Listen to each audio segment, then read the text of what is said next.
Hello mtu wa Mungu, mambo vipi, habari zenu, mnaendeleaje? Natumaini mko salama.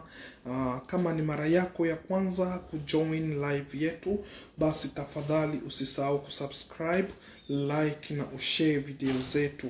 Mungu akubariki sana mtu wa Mungu. Wewe ni mtu wa maana, wewe ni mtu wa nguvu sana katika familia ya Nuru TV. Ubarikiwe sana. Basi unajua nini ndugu zangu? Mimi nimekuja hapa nataka nichambue mambo mawili matatu yanayoendelea. Nikiwa moyo wangu umejaa furaha, moyo wangu unabubujika furaha kwa sababu yale tuliyoyaomba na kuyasubiria kwa muda mrefu, Mungu anakwenda kutenda, Mungu anakwenda kujibu. Mungu anatuonekania kila nyakati. Wapo wengi wamesubiria siku kama na hizi. Wapo wengi walisubiria haya majibu kwa sababu kuanzia Januari mpaka leo mambo ni haya tu yalikuwa yanaendelea katika mitandao kwa ndugu yetu Senior Dev. Senior Dev amepitia wakati mgumu sana, lakini mpaka sasa mimi naweza kusema kana kwamba ushindi unaelekea kuonekana. Ushindi unaendelea kufikia. Mwangaza unaendelea kuonekana sasa. Na ndio maana ninasema kana kwamba nina furaha kabisa. Ninasikia kuwa na furaha kwa sababu mwangaza niliokuwa na usubiria unaanza kuonekana. Mwangaza nilioutafuta kwa muda mrefu kupitia maombi yangu unaanza kuonekana sasa. Unaona? Safari ya kwenda huko Tanzania, Zanzibar, Mungu aliandaa, na aliandaa ikiwa na mipango. Aliandaa akiwa na mpango kamili. Mungu alijua. Biblia inasema kana kwamba mtu mmoja mwenye dhambi akitubu, mbingu zinapiga kelele, mbingu zinafurahi kwa sababu ya mtu mmoja anayetubu na kuungama. Sasa nikuambie kitu kimoja tu.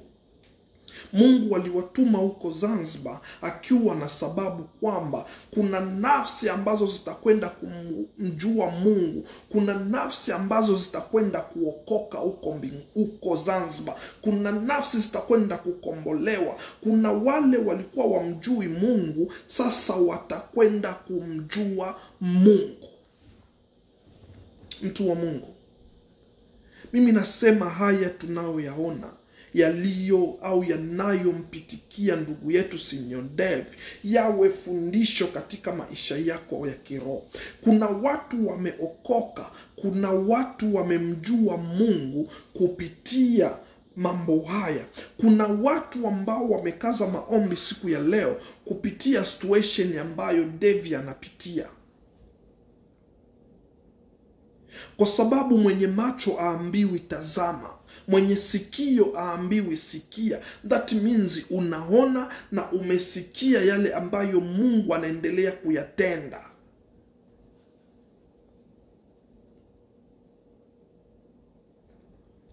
Imagine majaribu ambayo wamepitia. Lakini mpaka sasa hivi mimi nafikiri kana kwamba wamefika katika 80% ya mission hii inaelekea kukamilika. Tumebaki na step moja tu. Ni step ya kumuona ni step ya kumuona huyo anayejiita kwamba yeye ndiyo anko yake ya champe. Na tunabaki na step ya kumuona Ibrahim na Charles. Tumalize mission. Lakini wale walengwa wakubwa, wale walengwa tayari, yule principal person ambaye amesababisha madhara yote haya, tumeona tayari yuko katika mikono ya Mungu.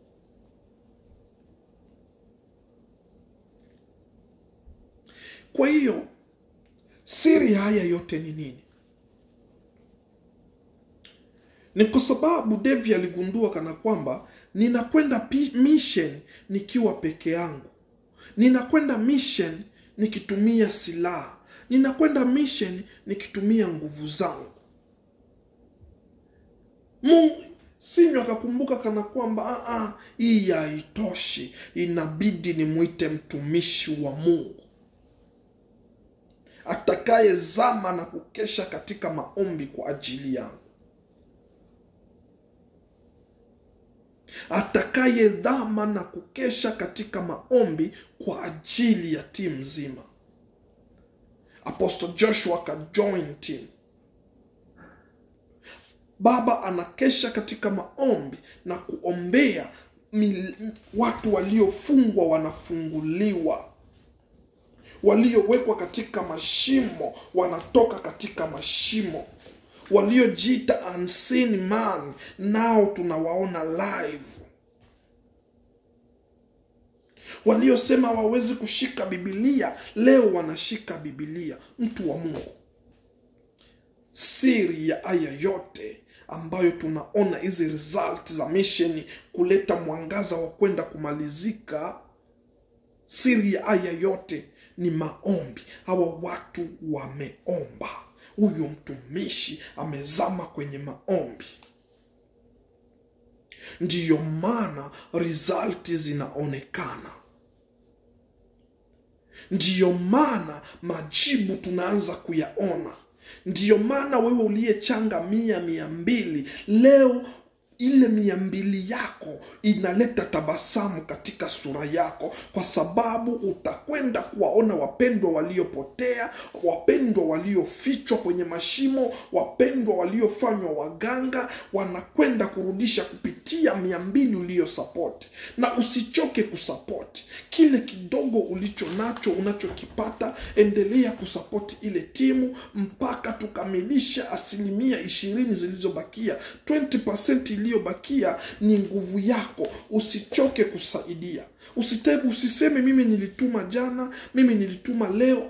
Wewe endelea kutuma ulicho nacho, kwa sababu Mungu atakubariki. Umekwenda kuziokoa nafsi zilizofichwa mashimoni. Ni hayo nataka nikuambie, mpendo wa Mungu. Kuwa na furaha. Mimi nakuambia kila siku, kuwa na furaha. Yupo Mungu anayekwenda kujibu.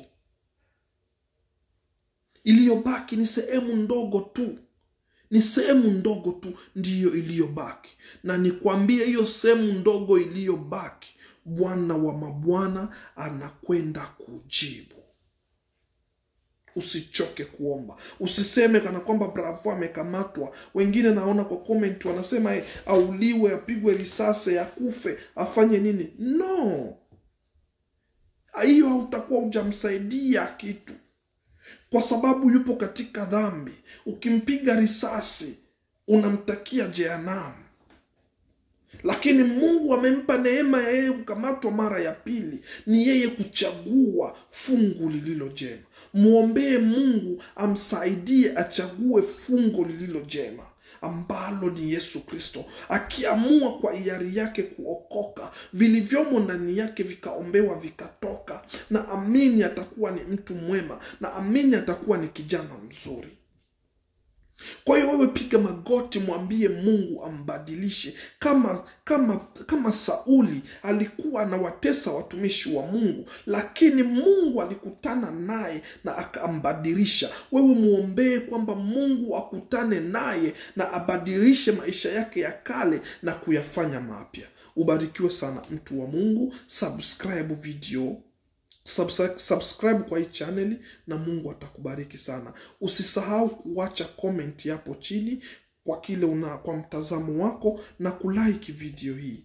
Kama wewe ni mara ya kwanza, tafadhali usitoke bila kusubscribe, na Mungu atakubariki sana. Amen.